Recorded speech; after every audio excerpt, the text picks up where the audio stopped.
You're listening to 93.3 WMMR. It is Marcus, and on the phone with me is a rocker who was born in the Valilla district of Helsinki, Finland. He's been in bands since he was 10 years old. His current band has been together since 1991, and they have 7 studio records out, including their latest, Screamworks Love in Theory and Practice, chapters 1 through 13. They are kicking off their U.S. tour at the Factory in Philly tonight.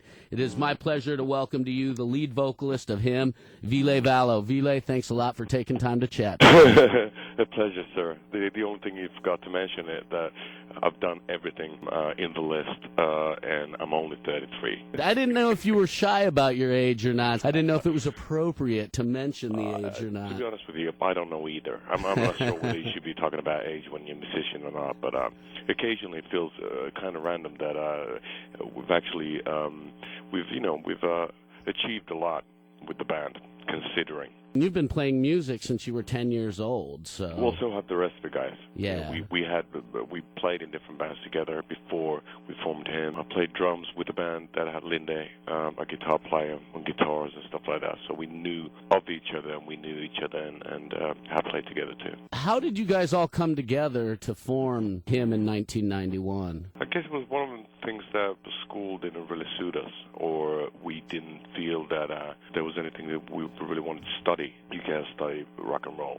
So we just thought that maybe we just give it one last shot, sort of like put all our energy into the band or into a band and in music in general, see how far it can take us. Well, it's taken us pretty far. At such a young age to take a shot like that and to stick with it, that's pretty impressive, and that takes a lot of passion. And do you remember, speaking of passion, do you remember when you were younger a song or a musical moment that impacted your life in such a way where you were like, I'm going to do that forever?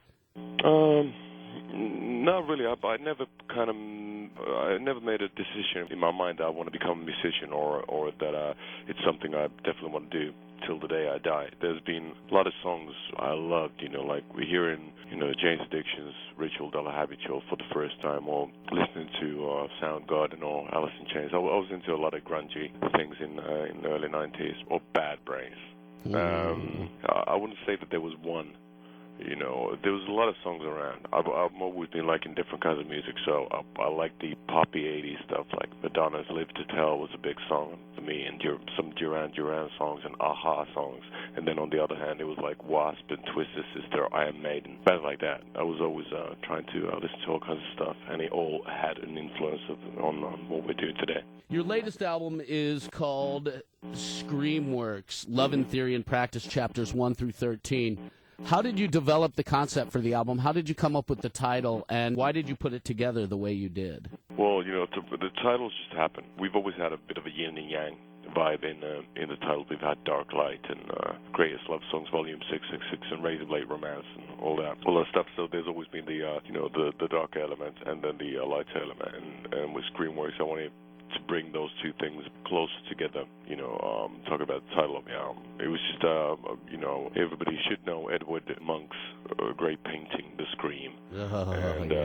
So that's one of the influential things, just talking about the cathartic scream of life and transgression. And, when you just the Queen had a song called I Want to Break Free. And it was so similar sort of a thing. You want to break free of shackles and chains, of whatever the shackles and chains are that restrict you to do whatever it is you do in your life and become free for a moment. So kind of cry for help at the same time. So all that had something to do with the title. It just happened really organically. And same as with music. After a long tour, after the previous album, Venus Doom, I sat down back home and picked up the acoustic guitar, and I had a few ideas and started working on them and played them to the rest of the guys, and all of a sudden we had an album in our hands. It happens very organically. I flew over to LA to meet a few producers and then really hit it off with Matt Squire and ended up working with him on the album, and we had a great time while doing it, and now here we are touring it. And today's the first gig of the Screamworks tour. So here in the States. So it's been 2.5 years since we started this particular project. So we'll see how it ends. Usually in tears. Why tears? Oh, why not? I'll tell you what, the album flows really well. It's really smooth. It's got a nice groove to it. I like the way it flows. I've had a chance to listen to it a couple times through. Why did you record it in L.A.? Because one thing that I noticed when I was listening to it and reading over the liner notes It did not have an LA feel at all to it. It has more of a, I guess, European feel as far as the groove goes. At least that's what I got out of it. Well, we're a European band, and then again, Masquade's from D.C., so and he grew up listening to a lot of stuff I grew up listening to, Depeche Mode and The Cult.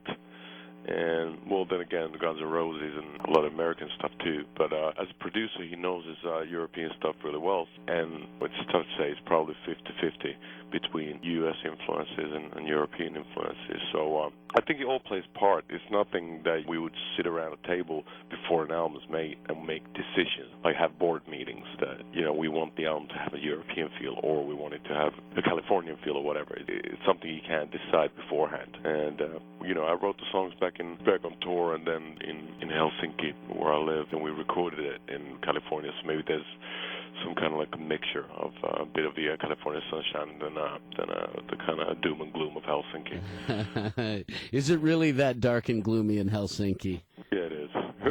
Really? Most of the year. It's like Alaska, but without snow. It's like if you've seen the vampire flick, that came out a couple of years back, was it 30 Days a Night?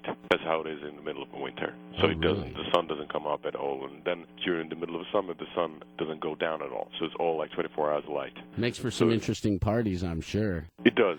Yeah, but they grow old, after the first 25 years.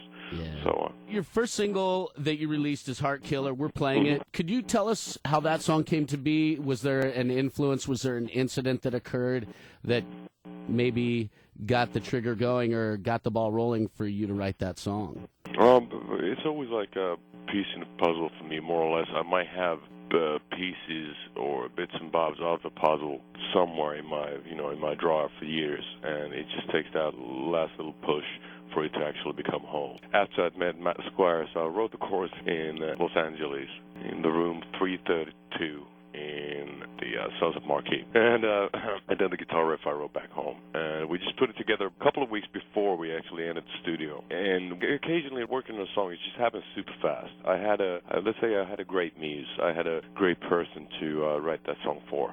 So maybe it was her fault in a way that it kind of like found its own pace and its vibe and its glorious vibe, in such a short period of time.